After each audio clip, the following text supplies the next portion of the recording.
नमस्कार दोस्तों, स्वागत है आपका अपने YouTube चैनल पारुल त्यागी पर। तो दोस्तों, आज हम सुनेंगे भाई दूज की कथा।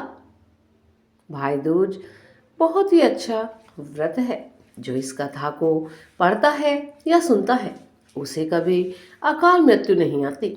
उसके भाई के घर सुख संपत्ति की कभी कमी नहीं होती और उसके भाई को लंबी उम्र की प्राप्ति होती है। कार्तिक मास की दूज को भाई दूज का पर्व मनाया जाता है। इसे यम द्वितीया भी कहते हैं। भाई दूज के 7 बेटों और एक बेटी वाली संपूर्ण कथा। एक बुढ़िया माई थी, उसके 7 बेटे और एक बेटी थी। बेटी का विवाह हो चुका था।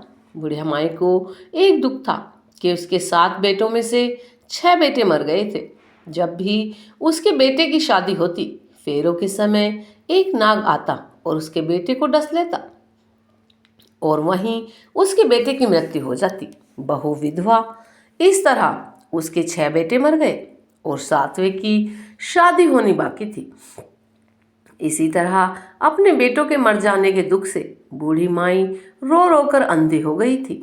भाई दूज आने को हुआ तो भाई ने कहा कि मैं अपनी बहन से तिलक कराने जाऊंगा। माँ ने कहा ठीक है बेटा।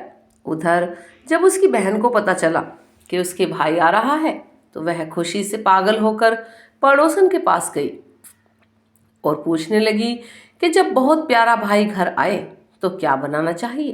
पड़ोसन उससे जलती थी तो उसने उसे सब गलत बता दिया कि दूध से रसोई लेप ले, घी में चावल पका ले। बहन ने ऐसा ही किया। उधर भाई जब बहन के घर जा रहा था तो उसे रास्ते में सांप मिला। उसे डसने को हुआ। भाई बोला कि तुम मुझे क्यों डसना चाहते हो। सांप ने कहा कि मैं तुम्हारा काल हूँ और मुझे तुमको डसना है।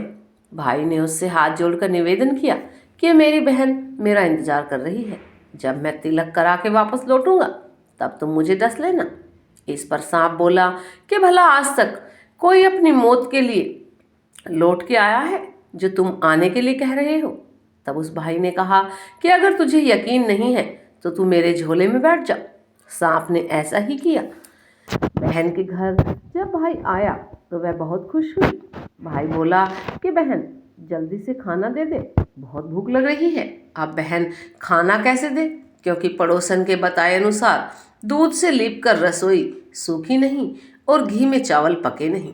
तब भाई ने कहा कि बहन इतनी देर क्यों लग रही है, तू क्या पका रही है। ऐसे में भाई ने बहन को पूरा तरीका बताया कि गोबर से रसोई लीप ले, दूध में चावल पका ले। तब बहन ने ऐसा ही किया। खाना खा करके भाई को बहुत जोर की नींद आने लगी। इतने में बहन के बच्चे आ गए। बोले मामा मामा हमारे लिए क्या लाए हो। भाई बोला कि मैं कुछ नहीं ला पाया। इस पर बच्चों ने मामा का झोला ले लिया और खोल कर देखा तो उसमें सांप की जगह हीरे का हार था। अगले दिन भाई बोला कि अब मुझे जाना है, मेरे लिए खाना रख दे। बहन ने उसके लिए लड्डू बना के एक डिब्बे में रख कर दे दिए। भाई कुछ दूर जाकर थक कर एक पेड़ के नीचे सो गया। उधर बहन ने जब बच्चों को भूख लगी तो माँ से कहा कि खाना दे दो। माँ ने कहा कि खाना अभी बनने में देर है। तो बच्चे बोले कि मामा को जो रखा है वही दे दो। तो वह बोली कि लड्डू बनाने के लिए बाजरा पीसा था, वही बचा पड़ा है चक्की में, जाकर खा लो। बच्चों ने देखा कि चक्की में तो सांप की हड्डियां पड़ी हैं। यही बात माँ को आकर बताई तो वह पागल सी होकर भाई के पीछे भागी। सभी से पूछती कि किसी ने मेरा भाई देखा, किसी ने मेरा भाई देखा। तब एक ने बताया कि कोई लेटा तो है पेड़ के नीचे, देख लो, वही तो तुम्हारा भाई नहीं है। बहन भागी भागी पेड़ के नीचे पहुंची, अपने भाई को नींद से उठाया। भैया भैया कहीं तूने मेरे लड्डू तो नहीं खाए। तब बहन ने भाई से कहा कि मैं भी घर तक तेरे साथ चलूंगी। कुछ दूर जाने पर उसे एक बुढ़िया मिली जिसने बताया कि तेरे भाई पर संकट है, तेरे 6 भाई मर गए और अब 7वें की शादी होने पर यह भी मरेगा। बहन ने बहुत प्रार्थना करने पर उस बुढ़िया से भाई को बचाने का रास्ता पूछा। भाई के पास आकर कहने लगी तू जलेगा, कुटेगा, मरेगा। भाई चौंक गया पर उसे कुछ समझ न आया। इसी तरह दोनों भाई बहन माँ के घर पहुंच गए। थोड़े समय के बाद भाई के लिए सगाई आने लगी। उसकी शादी तय हो गई। जब भाई को सेहरा पहनाने लगे तो वह बोली, इसको क्यों सेहरा बंधेगा? सेहरा तो मैं पहनूंगी, ये तो जलेगा मरेगा। बहन ने देखा उसमें कलंगी की जगह सांप का बच्चा था। बहन ने उसे निकाल के फेंक दिया। सभी लोग बहन की तारीफ करने लगे। अब जब भाई घोड़ी चढ़ने लगा तो बहन फिर बोली, ये घोड़ी पर क्यों चढ़ेगा? घोड़ी पर तो मैं बैठूंगी, ये तो जलेगा मरेगा। सबने उसे घोड़ी पर भी चढ़ने दिया।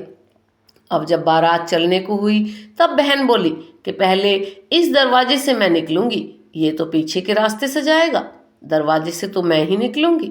जब वह दरवाजे के नीचे से जा रही थी तो दरवाजा अचानक गिर गया। रास्ते में ऐसे करते करते फेरों का समय आ गया। जब दुल्हन आई तो उसने दुल्हन के कान में कहा कि अब तक मैंने तेरे पति को बचा लिया, अब तू ही अपने पति को और साथ ही अपने मेरे मरे हुए जेठों को बचा सकती है। फेरों के समय एक नाग आया। वो जैसे ही दूल्हे को डसने को हुआ, दुल्हन ने उसे एक लोटे में भर के ऊपर से प्लेट से बंद कर दिया। थोड़ी देर बाद नागिन लहर लहर करती आई। ऐसे में नागिन अपने पति को वापस मांगने लगी। तो बहू ने कहा कि पहले मेरे 6 जेठों को जिंदा कर। नागिन ने उसकी बात मानी और उसके सभी जेठों को जिंदा कर दिया। उधर रो रो के बुढ़िया का बुरा हाल था कि अब तो मेरा 7वां बेटा भी बाकी बेटों की तरह मर जाएगा। गांव वालों ने उसे बताया कि उसके 7 बेटा और बहुएं आ रही हैं। इसके बाद सभी ने उसकी बहन की प्रशंसा की। जैसे उस बहन ने अपने भाई की रक्षा की, वैसे ही भगवान सभी के भाइयों की रक्षा करना। इसीलिए भाई दूज का त्योहार मनाया जाता है। आप सभी को भाई दूज की हार्दिक शुभकामनाएं।